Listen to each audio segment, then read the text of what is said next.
Salut à tous et à toutes, donc j'ai déjà tourné cette vidéo plusieurs fois mais pour quelques problèmes je suis obligé de la retourner, donc c'est le deck profile de mon deck héros de la destinée, mon deck de cœur.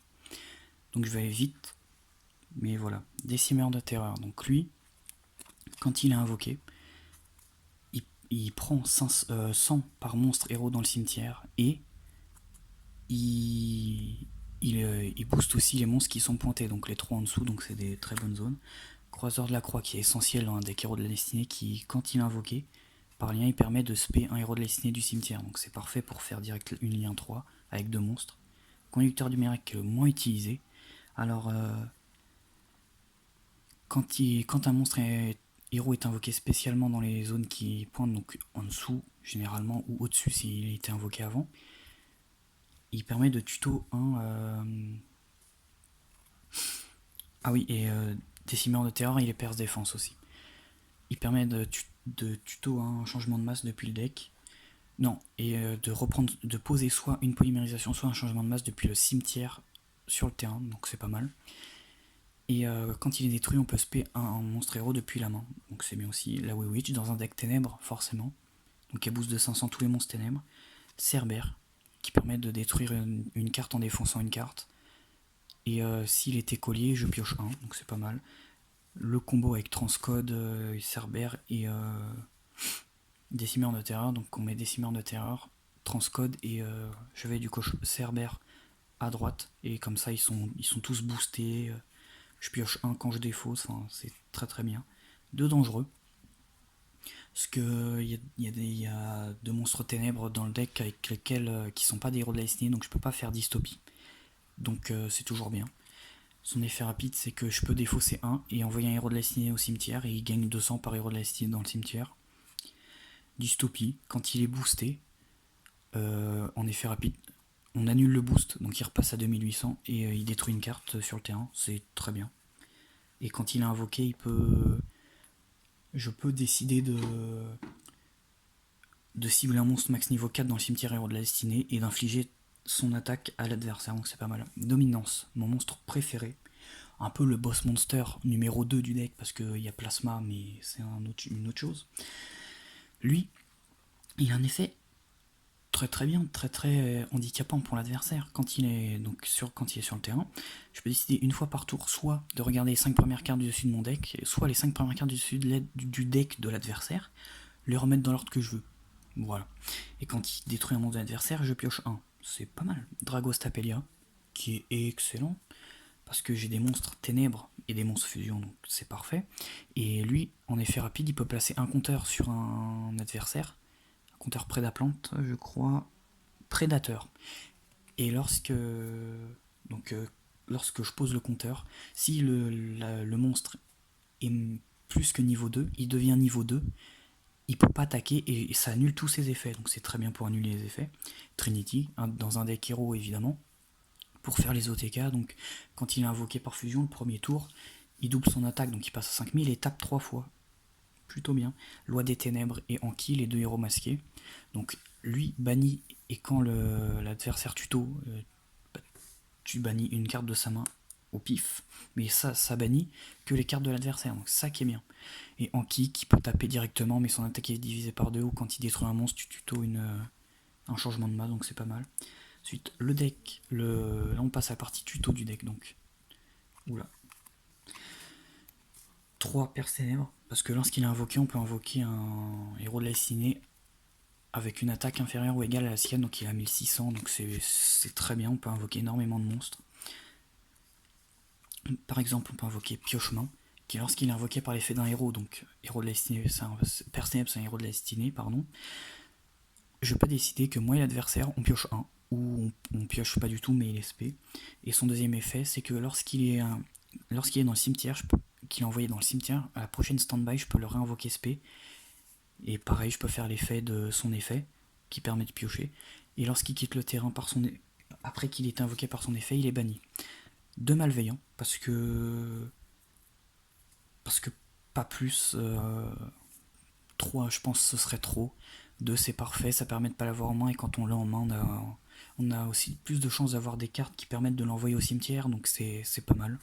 Évidemment pour se spé lui-même en le bannissant. Du rêve, Lui, c'est une protect un petit peu. Quand il est envoyé au cimetière, quand il est au cimetière, pardon, et qu'une attaque est déclarée, je peux le spé je peux le spé, donc en défense c'est le mieux parce qu'il a 0-0. Et quand c'est un monstre à moi qui est attaqué, il protège de la destruction et je prends pas de dégâts, donc c'est très bien. Et lorsqu'il est invoqué par cet effet, pareil, il est banni. 3 des cubes, parce que c'est un deck héros de la destinée, donc c'est parfait. Parce que quand un est invoqué, il est considéré comme un héros de la destinée. Déjà, c'est bien pour faire les fusions, etc. Et ça, c'est un effet qui s'active quand il est invoqué juste normalement. Donc, voilà. Et sinon, quand il est détruit, on peut envoyer au cimetière un héros de la destinée, donc malveillant, etc. Et on peut aussi envoyer max 2 cartes de la main au cimetière. Et on peut invoquer spécialement 2 autres décubes depuis le deck, la main ou le cimetière. Donc on peut même envoyer 2 autres décubes, donc c'est pas mal. Ensuite, Vion pour tuto la poli, tout simplement. Extrêmement utile, donc quand il est invoqué, uniquement quand il est invoqué, on peut envoyer un héros au cimetière. Et en bannissant un héros du cimetière, on peut aller chercher une polymérisation. Donc c'est une fois par tour le deuxième effet pour aller chercher la polymérisation. Et il y a son contraire, donc je l'avais mis là dans le mauvais ordre. Blazeman. Donc lui, quand il est invoqué, lui, il va chercher la polymérisation.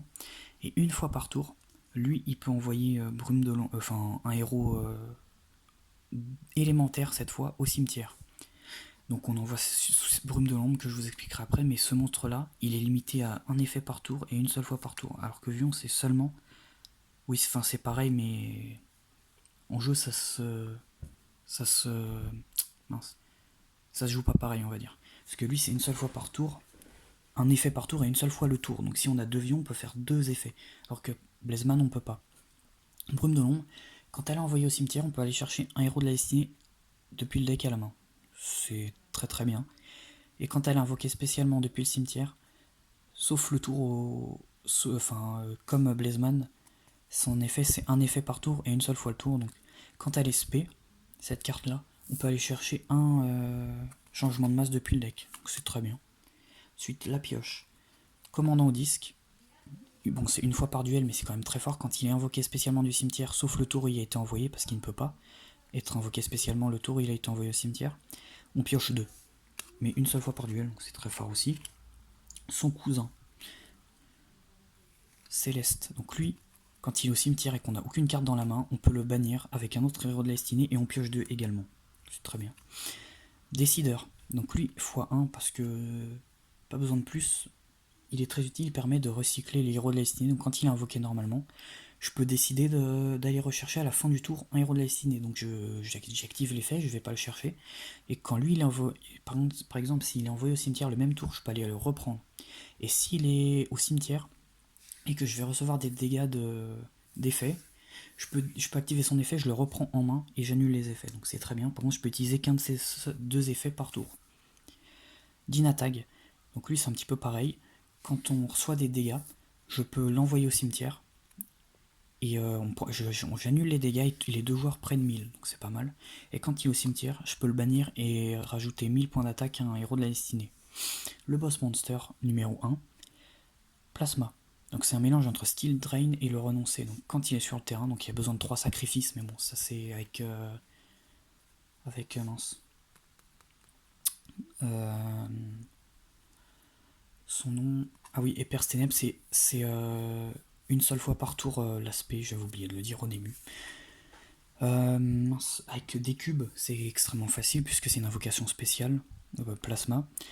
Donc, il annule tous les effets de monstres sur le terrain, mais seulement les effets non activés. Par exemple, l'effet de Vion, le premier, il ne s'active pas, par contre le deuxième, enfin, uniquement chez l'adversaire. Mais s'il a un Vion, le premier effet d'aller envoyer un héros au cimetière ne s'active pas, par contre le deuxième, il peut le faire.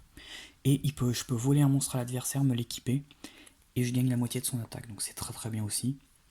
Ensuite, parce qu'il n'y a pas besoin de plus de Veiler pour annuler les effets de monstre pendant sa main phase, parce que sinon, après si j'en mets 3, ça va être un peu bricky, parce que je peux pas annuler les effets quand je veux, donc voilà.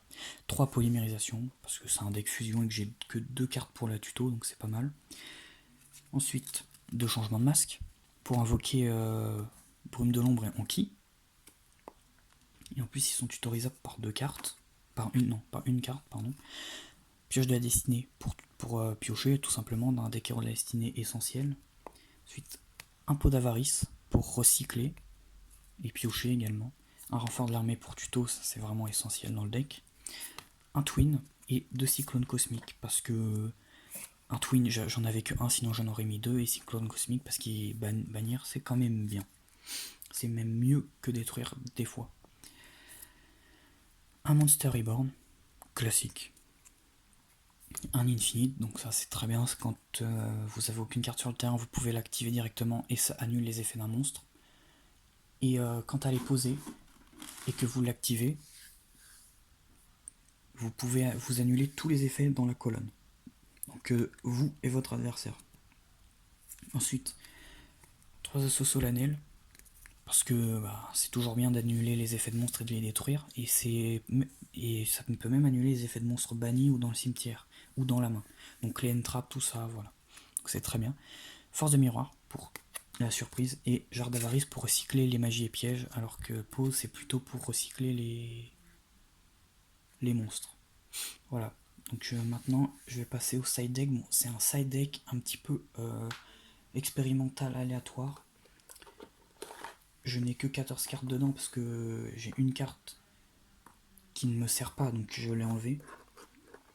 Et sinon, c'est des cartes situationnelles que je n'ai pas forcément plusieurs exemplaires, mais ça peut toujours être utile. Donc, Faucheuse fantôme qui permet de bannir un monstre de l'extra deck adverse. Donc, par exemple, contre un deck héros, on va tout de suite aller bannir soit le Dragostapelia, soit le Trinity, ou même les Brumes de l'ombre, etc. Donc des cartes embêtantes. Je l'ai qu'en une fois, donc voilà. Chasseresse du chaos, alors ça c'est une vieille carte. Alors son effet c'est que lorsqu'un l'adversaire spé, je peux la spé de ma main. À la 2500, mais ça peut toujours bloquer l'adversaire ou le retarder du moins. Et vu que j'avais rien d'autre, je lui ai mis un trou noir pour se protéger, donc enfin pour détruire, donc c'est toujours bien. 3 liens des camarades pour spé des héros de la destinée, pour potentiellement mettre un gros borne sous des simeurs de terreur qui boostent. Donc 3 monstres à 1800 en fait, on paye 1000 et on invoque 2 monstres de max niveau 4 selon le monstre qu'on a sélectionné. Par exemple, s'il est niveau 2, c'est 2 monstres de niveau 2, mais dans ce deck là ça va être des monstres de niveau 4. Max 2 monstres de niveau 4 depuis le deck avec le même attribut et type et niveau. Donc c'est bien pour placer sous des cimères de terreur en fin de partie pour avoir des monstres avec peut-être 2500 d'attaque, c'est pas mal, sous des cimères de terreur qui sera peut-être à 3500, 3009, hein, voilà. 2 livres de la lune et un bouc émissaire, parce que livre de la lune pour les monstres avec des effets permanents gênants. Et bouc émissaire, ou des effets qui s'activent que quand ils sont face recto. Et bouc émissaire toujours utile pour poser des petits jetons qui protègent. Un gobelin parvenu parce que c'est limité à 1 et puis piocher c'est toujours bien. Des hommages torrentiels, c'est comme force de miroir, ça surprend toujours. Et réveil du dragon qui est vraiment une carte que je trouve géniale. Donc quand elle est détruite par l'adversaire, je peux invoquer spécialement, enfin j'invoque d'ailleurs, non je peux invoquer spécialement un monstre de l'extra deck, de mon extra deck. Donc c'est vraiment très fort si l'adversaire le détruit. Je pourrais invoquer une de mes fusions. Bon, pas les fusions héros masqués, mais je peux invoquer quasiment toutes mes fusions comme ma grosse fusion, mon monstre préféré, qui est Dominance. Je peux l'invoquer avec Réveil du Dragon. Donc c'est plutôt très, très intéressant. Donc, la vidéo est finie. Je vous invite à vous abonner, mettre des commentaires pour savoir ce que vous en pensez. Si vous voulez d'autres deck profile, j'ai sorti un deck profile sur la folie mécanisée qui est sorti il n'y a pas très longtemps. Je tourne ces 2 vidéos là à la suite. Mais ouais, donc n'hésitez pas à me donner votre avis pour savoir si vous aimez bien ça. Puis si vous voulez des démonstrations de combos des decks, etc. N'hésitez pas à aller voir la vidéo deck profile de la folie mécanisée qui est un deck, je trouve, qui tourne vachement bien. Pour un deck budget, bon, moins que Marionnette de l'ombre. Bon, je l'ai pas, mais j'ai vu ce que ça donne, c'est plutôt pas mal. Je vous dis bah, à bientôt, et puis au revoir.